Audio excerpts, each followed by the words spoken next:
das nuvens, lugar onde fica perigoso, e assim tem muitos crentes que fazem isso, se sentem cansados. Mas hoje, esse ano, a partir de hoje, o Senhor vai renovar as nossas forças, como faz com a águia.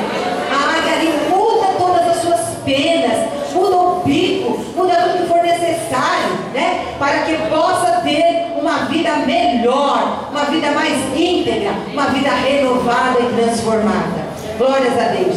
Mas eu gostaria de ler também com as irmãs uma passagem muito conhecida, que eu já até falei sobre isso aqui, mas eu vou falar de novo, que está lá no livro de segundo livro dos Reis, no capítulo 4, e versículos de 1 a 7. Segundo livro dos Reis, capítulo 4, muito conhecido, a história daquela viúva, todo mundo já conhece, mas nós vamos ler de novo. Segundo livro dos Reis, capítulo 4, versículos de 1 a 7. Vamos ler. E uma mulher das mulheres dos filhos dos profetas clamou a Eliseu dizendo: meu marido, teu servo, morreu, e tu sabes que o teu servo temia ao Senhor, e veio o credor a levar-me os meus 2 filhos para serem servos. E Eliseu lhe disse: que te hei eu de fazer? Declara-me o que é que tens em casa. E ela disse: tua serva não tem nada em casa. Vamos repetir isso aqui, irmãs? E ela disse: tua serva não tem nada em casa. De novo. Tua serva não tem nada em casa. Aí tem uma virgulinha aí, quer dizer, uma pausinha, e continua. Senão uma botija de azeite. Repita comigo. Senão uma botija de azeite. De novo. Senão uma botija de azeite. Glória a Deus. Então disse ele: vai, pede para ti vasos emprestados a todos os teus vizinhos, vasos vazios não poucos. Então entra e fecha a porta sobre ti e sobre teus filhos, e deita o azeite em todos aqueles vasos, e põe a parte que estiver cheio. Partiu, pois, dele, e fechou a porta sobre si e sobre seus filhos, e eles lhe traziam os vasos, e ela os enchia. E sucedeu que, cheios que foram os vasos, disse a seu filho: traze-me ainda um vaso. Porém ele lhe disse: não há mais vaso nenhum. Então o azeite parou. Então veio ela e fez saber ao homem de Deus. E disse ele: vai, vende o azeite e paga a tua dívida, e tu e os teus filhos vivei do resto. Glória a Deus. Eu li esse texto, irmãs, para nós vermos uma situação de uma mulher que estava numa situação de crise. Ela estava passando por uma crise. Ela estava passando por um problema difícil. Por quê? Porque ela ficou viúva e ela tinha filhos e ela não tinha como pagar a dívida, e os credores vieram cobrar a dívida dela. Como ela não tinha que pagar, eles disseram que iam levar os filhos dela para serem escravos, como em pagamento da dívida.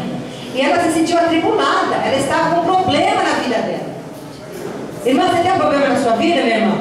Saiba que problemas na vida das pessoas acontecem mesmo, né? A gente tem problemas, tem situações piores ainda do que outras, né? Que a gente está enfrentando uma crise, um problema. Nós estamos vivendo uma crise financeira no nosso país, né? Mas a gente tem recebido uma orientação que a crise é lá fora. Aqui o Senhor não tem crise. O Senhor nosso Deus é um Deus acima da crise. Glória a Deus. O Senhor nosso Deus é um Deus todo-poderoso. Mas para chegar a esse fora da crise, nós precisamos esperar no Senhor. Aqueles que esperam no Senhor. E a pessoa, na hora da crise, esquece de esperar no Senhor. Tudo que ela tinha que fazer é esperar no Senhor, para que as suas forças fossem renovadas como a da águia, e ela está lá em cima na zona de conforto. Mas não, ela fica sem esperar no Senhor. A crise chegou, eu preciso resolver. A situação está difícil, eu preciso dar um jeito. Ai, meu Deus, a situação. Ai, não vou para a igreja porque eu não posso. Ai, porque eu estou preocupada. A crise traz esse transtorno e faz com que a pessoa cada vez mais vai perdendo a esperança no Senhor, e com isso não consegue chegar na bênção. Mas essa mulher está numa situação de crise, uma situação difícil. As mulheres naquele período dependiam dos maridos para sustentarem, né? As mulheres não trabalhavam, ou então filhos adultos. Mas pelo que a gente vê aqui, essa mulher, os filhos dela não estavam em idade de trabalhar, não podiam sustentá-la, então eles iam ter que ser servidos como escravos. E ela estava muito aflita, muito aflita. Quantas situações de aflição que nós já passamos, irmãs? Eu já passei diversas. Eu sei que cada irmã que está aqui pode dizer aquela situação que eu pensei que eu não conseguia nem respirar, que não ia sair daquela situação, e o Senhor me livrou. Estou aqui, passei, tenho esse exemplo, testemunho na minha vida, né, que ficou para mim, né, para dividir também com os irmãos. Então, essa mulher está numa situação difícil. E o que ela fez, irmãs? Primeira coisa que veio à sua mente: eu vou procurar o homem de Deus. O homem de Deus é o homem da confiança. É o homem que sabe que tem a palavra de Deus na boca. O homem de Deus, o seu pastor, o seu líder espiritual, que está ali para lhe aconselhar o que vai fazer, né? Eu costumo dizer, muitas pessoas, irmãs, desacostumaram de vir pedir oração para o pastor, a unção para o pastor. Eu lembro quando era criança, irmãs, a saúde, se está difícil agora, muitos anos atrás era muito pior, porque a gente tinha que pagar consultas, as consultas eram muito caras, não tinha INPS, INSS, tudo isso que tem hoje, né? Nem tinha isso, era muito restrito. Então, a pessoa ficava doente, tinha que confiar em Deus mesmo, né? Então a gente buscava muito a ajuda do pastor, a unção com óleo. Pediu pastor me unja, eu não estou bem, eu estou me sentindo mal, estou com uma enfermidade. Não é só quando a pessoa recebe o diagnóstico de que está morrendo, daí vem, então não tem mais jeito, então vamos esperar para tudo, até para o pastor, né? Mas não, irmãos, quando a doença ainda está simples, pode ir para o pastor, né? Pastor ora, e Deus é na boca do pastor. Deus, ele passa a unção por intermédio do pastor, né? E unge. A palavra de Deus diz para fazermos isso, não podemos deixar isso cair no desuso.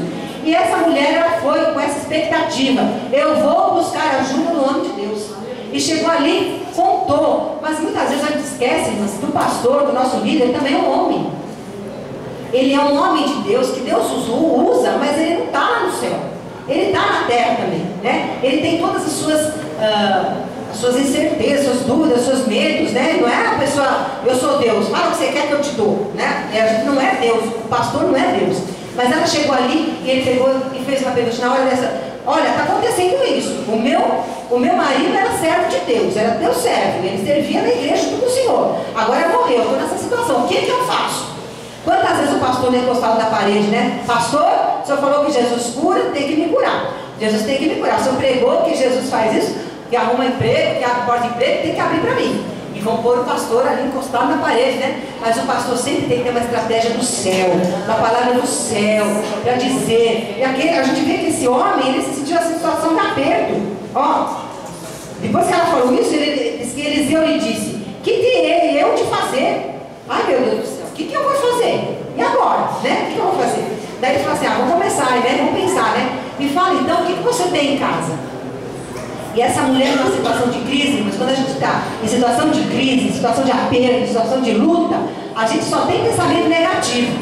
A primeira coisa que ela falou assim: ó, a tua serva não tem nada em casa.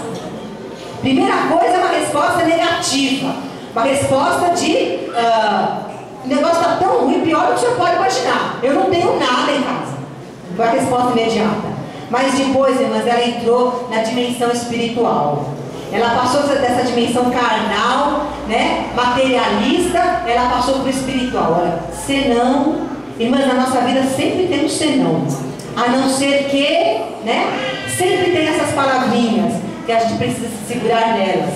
Ela falou: olha, não tem nada em casa. Quase que deu um ponto final aí. Mas daí o Espírito Santo de Deus às vezes a gente lembrar. O Espírito Santo de Deus vai fazer lembrar o que você tem para oferecer ao Senhor. O que você tem para entregar para Ele nessa crise. Ele vai te fazer lembrar. Daí ela falou assim: olha, senão uma botija de azeite. Quer dizer, eu não tenho quase nada. Eu só tenho isso, mas nem vale a pena citar, né? Mas o senhor perguntou se eu não tenho nada. Eu não tenho nada, mas o que eu tenho, não tenho nada, mas agora eu me lembrei, aqui eu tenho uma botija de azeite. Irmãs, é nessa botija de azeite, é nesse nada que você quase não ia falar para o profeta, essa coisinha tão pequena, é nisso aí que o Senhor vai dar a sua bênção. O milagre, irmãs, estava dentro da casa dela. O Senhor manda dizer para vocês, minhas irmãs, o milagre está dentro da sua casa. Glória a Deus, é lá, minha irmã. É lá que está o milagre que vai acontecer na sua vida. Mas de que jeito? Só não sabe a situação. Eu tenho um diagnóstico de câncer, eu tenho desemprego. Eu tenho uma dificuldade financeira. Eu tenho um casamento destruído. Ah, eu tenho filho nas drogas. Ah, eu tenho minha filha rebelde na prostituição. Eu tenho problemas com os meus vizinhos, problemas da minha família. Ah, eu tenho. Na situação de crise, minhas irmãs, a gente não pode pensar na dificuldade do problema. Nós precisamos saber que o Senhor nos levou para as alturas para nós enxergarmos lá longe, no alto. Por isso que a gente vê, irmãs, pessoas diante de crises tão difíceis. Você fala, como ela conseguiu? Como ela conseguiu a cura dessa doença? Que todo mundo fala que não tem cura. Como? Será que eu conseguiria? Conseguiria sim, minha irmã. Porque o poder não está em nós, o poder está no nosso Deus. Aqueles que confiam no Senhor, aqueles que esperam no Senhor, renovarão as suas forças. Daí você vai lutar com forças que não são suas. O Senhor vai te levar acima das nuvens, vai fazer você fixar os olhos lá em cima, lá longe, nele. O seu problema, irmãs, perto do tamanho do nosso Deus, vai ficar uma coisinha de nada. Nossa, mas essa coisa tão terrível diante do Deus tão grande. O que é isso? Por isso você volta e me ver uma pessoa pegar o microfone e me contar, irmãs, eu fui curada de câncer. Já fiz um tratamento, faz 5 anos que eu estou fazendo a pesquisa que os médicos exigem, e 5 anos já passaram e eu estou firme, forte, bonita, louvando ao Senhor, porque no momento da crise o Senhor me levou para cima, renovou as minhas forças. Que eu fiquei pensando, Senhor, aquela irmã conseguiu, mas se fosse eu, Senhor, eu acho que não conseguiria. Conseguiria. Basta fazer como ela fez. Espera no Senhor. É dele que vem a resposta. É dele que vem a cura. É dele que vem o milagre. Glória a Deus. É dele que vem o emprego melhor do que aquele que perdeu. Senhor, eu perdi um emprego tão bom. Nunca mais. Eis que essa palavra nunca mais. E fala assim, o próximo emprego vai ser bem melhor que esse. Glória a Deus. O Senhor me fez sair daquele, porque senão eu ia ficar minha vida inteira marcando passo naquela empresa. Saí de lá, fiquei sem experiência.